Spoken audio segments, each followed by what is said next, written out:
Okay, question. Do you ever find yourself scrolling through Steam or any other online marketplace, and you stumble on a game that just makes you wonder, what was the person doing when they came up with this idea? Like, take this game for example, AER Memories of Old, a game about a girl who can transform into a bird to fly around and solve puzzles. I have no idea what I'm going to do. I've got to get this new concept for a game in by the end of the week. I don't have any ideas. I can't afford to be late again.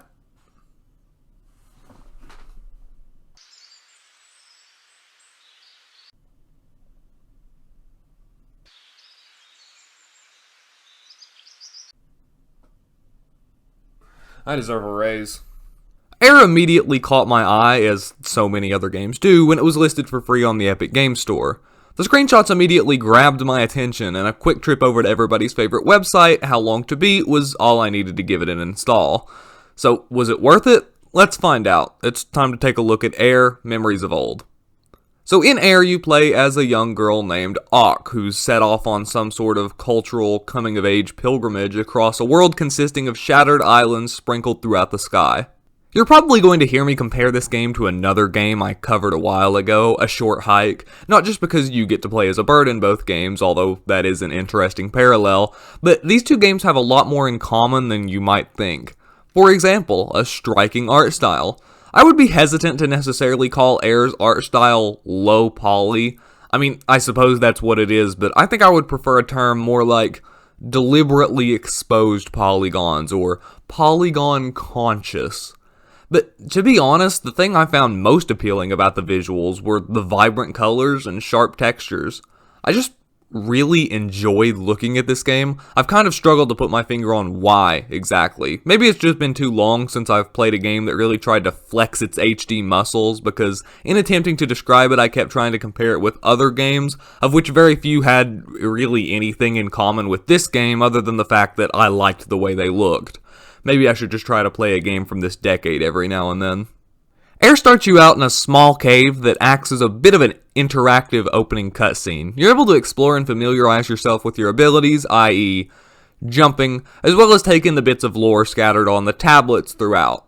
I really appreciate this game handles lore. It seems pretty clear that the creator has some entire mythology devised for this universe, so I think it's very admirable that they were able to avoid the temptation so many other designers succumb to, that being filling the entire game with excessive exposition dumps and walls of dialogue explaining a backstory that realistically a lot of people might not be interested in. AER mostly just focuses on telling you the immediate information you need to understand the plot, while making the deep dive experience optional, relegating the aforementioned text walls to tablets that are still accessible to people who want them, but easily skippable for those who don't. To place things slightly back on track, the game really starts to shine when you step out of the opening cave. Why? Because as soon as you step out of that cave, you are introduced to what I believe is quite possibly the best flying mechanic I have ever experienced in a game. There are tons of other games with flying mechanics, but flying mechanics in games pretty much always have some limiting factor. Understandably, straight up unlimited anytime flight would either straight up break the level design or be entirely too OP in most games.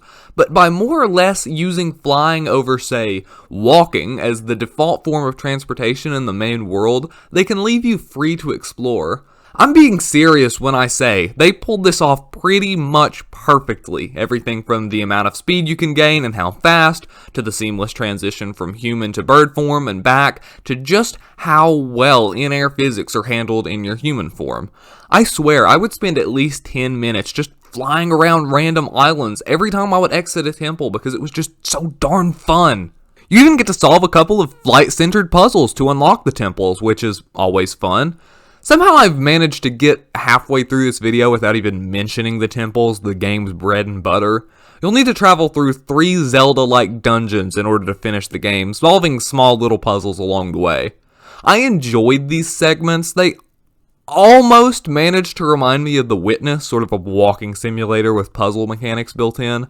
Of course, none of the puzzles are nearly as hard as The Witness, most of them can be solved pretty much immediately, but I still enjoyed the chill environment of the temples, mixed with a bit of an objective to keep me motivated to continue moving.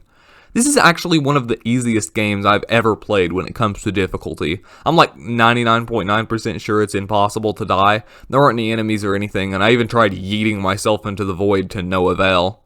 The final boss fight is literally just a cutscene of a boss fight, which I think is pretty hilarious.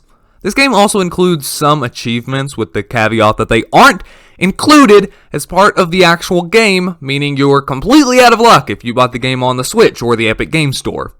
As much as this is a bit of a pet issue of mine, realistically you're missing out on very little. Pretty much entirely stuff you would already do throughout the course of the game, or just go find this landmark and stand next to it quests. This game seems to perfectly demonstrate a point I made in my video on the Stanley Parable.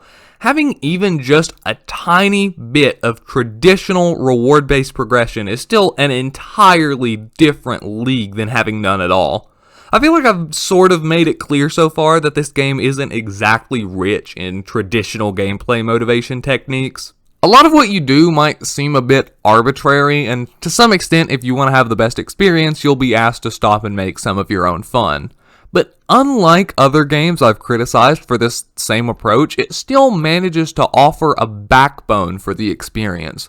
Just that tiny little bit of extrinsic motivation that lets you goof around and enjoy a short, chill, relaxing game without feeling like the whole experience was more or less pointless. To be clear, I'm not saying you can't enjoy a game without this sort of backbone of a guiding experience, but it definitely isn't for me.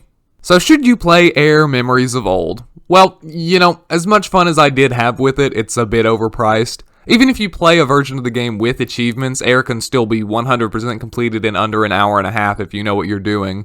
I finished it in about 3.5 hours, and I can't really see you being able to milk any more than 5 hours total out of the whole thing. For the amount of playtime and content included, $15 seems a bit pricey, and it's even $5 more expensive on the Switch, even though the Switch version doesn't include achievements and can't run at more than 30 frames a second. If you are interested in picking up this game, I would recommend waiting for a sale or maybe grabbing it from a key distribution website offering it at a bit of a discount. I had a lot of fun with AER Memories of Old, but then again, I didn't pay for it. I have probably never been this tired when writing a script, and I keep wanting to type out AER Survival Evolved. This is probably going to require some substantial proofreading in the morning.